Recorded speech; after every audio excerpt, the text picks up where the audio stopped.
na-ajụ biko n'ubo kedu the wickedness dị n'ụka kedu ihe na-emezi n'ụka kedu ihe ndị isi anyị na-akụziri anyị biko na ewu ihe nchọrọ ịghọtanụ ndị isi anyị ha na-eme ihe ha kwesịrị ime kedu ihe mere akpọmasị ekwuru anya ụfụ mmegbu ịkachu nwa ha ji wee dị ha n'ime. Something happened during the Easter era. I went for a chrism mass. A na-eche. Most of the people bịa chrism mass ama ha na Fada Mbaka bịara ebe ahụ.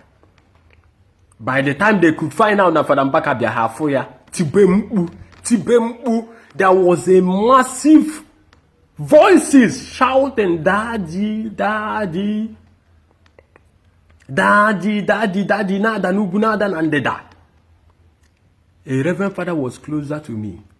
He just said, "Unu dakwari ya unu na adapụtara ya n'ụzọ. Unu na adakwa." I was looking closely because I am they cannot some ebe ndị father nọ nso. A na-akpa afa wait behind. A na-akpọ ndị father afa wait behind. Ndị father nka wait behind. I bido kebe letter. I was trying to find out letter ihe a na-eke. Letter I came to find out na letter a na-eke was letter of warning concerning ndị na-abịa adoration ministry. Any father that is belonging to Enugu diocese na-abịa adoration ministry is a prodigal son. Thus says by the leaders of Catholic Church Enugu diocese. A na-eke letter na-echi warning. Ndị fada na-asị na ịmara na post na-eje bịa by September na a ga-eme new posting, and ụfọdụ ndị fada chiche fada 2-3 years ago 4 years ago na a na-eme expect na ha ga-abụ parish priest, na ha bụ parish priest, na ha abụgo residential priest, bụ assistant parish priest, ma ha bụ parish priest. And I had some ndị na-ekwukwa that na ịchọ ka etinye gị n'ezigbo parish ịmago ụmụ ihe a na ị ga-abụ obedient boy and which a dues to pay ka ha bịa kpọba okwu afa o ka ịfụ na corruption self bi ebi n'ime ụlọ ụka. Corruption bi ebi n'ime ụlọ ụka, mana ihe na-ekwu nke m ihe abụrụ ihe bịara ikwu, mana ihe na-ekwu nke m kedu ihe mere mmegbu ji karịa ndị Catholic Church arụ.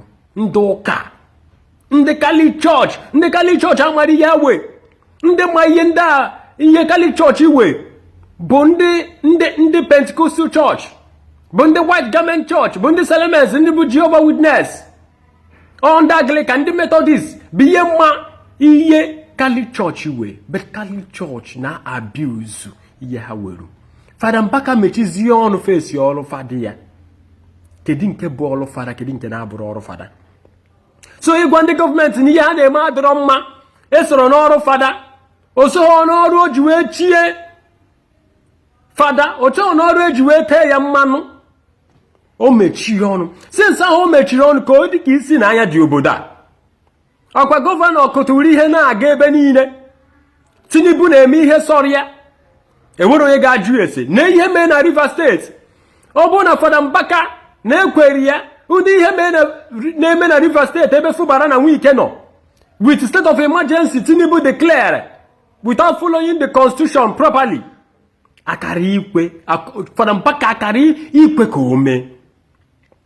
Look at what is going on in the church of today. Look at the kind of hatred they pass. They know ka. Ndị isi anyị. Ndị anyị na-enegide anya. Ndị anyị si na ha du anyị aga to promised land. Will you people stop us on the way? Will agbaramagwa unu ga-eme ka iwe Chukwu bịa dịka o si wee bịa n'ebe Moses nọ? So you will see the promised land, but you will not enter it with your 2 legs. Unu ga-ekwe ka ọ dịrị unu otu a. Agwa na ntị anụghị ihe mgbe a ga-egburu isi egburu ntị. Ekwu ya na ntị nke osi na nke apụọ. You people have developed a lot of hatred against Reverend Fada Ejike Mbaka. Ihe nna ajụ bụ kedu ihe o mere unu? Ewu ihe Fada Mbaka mere unu iche. Fada Mbaka bụ Fada Mbaka. You can never be Fada Mbaka. Fada Mbaka is Fada Mbaka and Fada Mbaka forever. And he's a priest forever. You people cannot stop him. And you people cannot stop his gift. What will warrant you people to ask him to close his mouth? That he should stop talking. Udi amamipe Israel Moses in the presence of the Red Sea. Notwithstanding that Moses was waiting on God to hear from God, they started blaming Moses. Why did you bring us out from the land of Egypt to come and die? Why don't you leave us to be a slave, to continue being a slave in the land of Egypt? Why did you bring us out here? Look at now. The anger of Pharaoh is upon us. He's coming to wipe us away. Look at what you people are doing to your own son. Look at the kind of critics, hatred. Look, this excommunication kunu in direct way. Kedi ho merunu. Mbaka eje jogo, mbaka bebe eje jogo. Ebe eje jogo na ani Igbo. Ekwu ndị bụ stakeholder, number one stakeholder as far as Nigeria is concerned. You cannot count 1 or 2 persons without counting Reverend Father Ejike Mbaka. On Enugu State, kedi ndị bụ stakeholder today manipulating this man. You hear him saying it. You will listen to his voice and hear what he has to say and what he said. Recently, concerning his silentness. Okunfukiye se maybe. Ana akuri ebe niile. Onyo Governor Bata kwazie omeweziye cho sorry ya. Governor Bata obuzo request a demand. Nunu makwari nunu geme Fada Mbaka nunu mekwe. Nunu jidekwe na achokwa ka okwu opim. Na achokwa ino pim n'onu ya.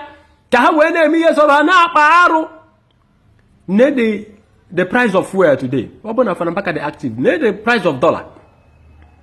Kesa akuri shop ndị mmadụ. Kesa akuri ihe ndị mmadụ. Nobody is there to talk. Ndo ka wane si Fada Mbaka mechi ọnụ ewuro onye na-ekwu okwu. Please, I would like you to listen to what Reverend Father Ejike Mbaka said. Ka hapụ ede ka n'ọnụ mụwa sọsọ mụwa ka o si. Maka ekwe akụghọ ama agba.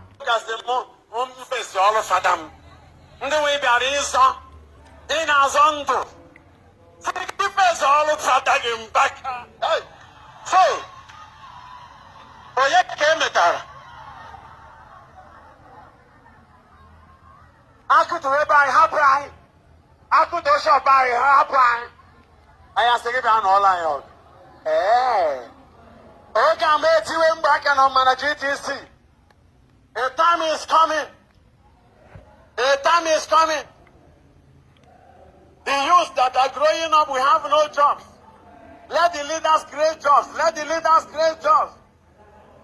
Each of the presidents then will give order for pursue Mbaka, arrest Mbaka, Mbaka everywhere. And actually working matter. Nalaruka no. Uchito to amabata na bebisi na azu no wa. Ndi sana asashi them every time. Obido no ta. Ababa ni ike gwu mo no na ndu kasemo mfesi all Fada m. Ndị we bịara ịzọ. Ndị wa na-azọ azọ. Ndị ụka si ya. Kedu ndị bụ ndị ụka ahụ? Kedu ihe na-akasịzi n'ụka wa? Kedu ihe bụ ihe ahụ? Akụtụ ebe anyị hapụ anyị. Akụtụ shọp anyị hapụ anyị. God will give them a governor, a president that will come in and start demolishing the church. Time will come. The churches will be demolished and they will do nothing about it. That time they will be seeking for a solution.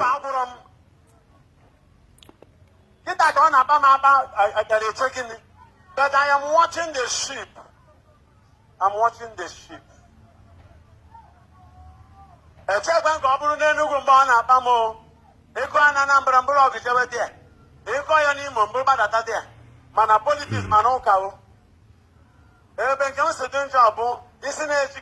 Why not Igbo Nikita? In a boy, I'm going to Christy. So, you are planning of killing that man. Somebody who is praying that whatever he will not use to do charity should not come to him. Is that the kind of person you are going to fight?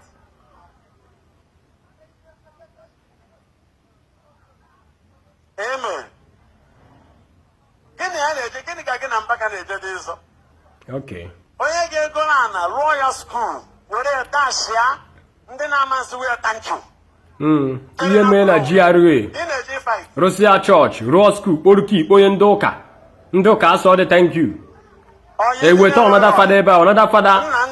Ama m ihe o mere eme ebe a, were afịa dee nọ ya alụ ụka. Nọ ya wa mere everything.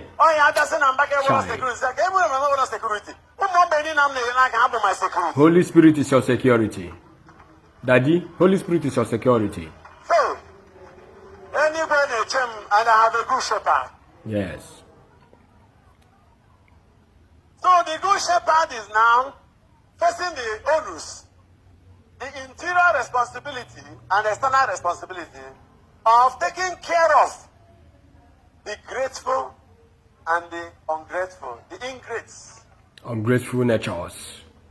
Ungrateful people. People that are ungrateful to God.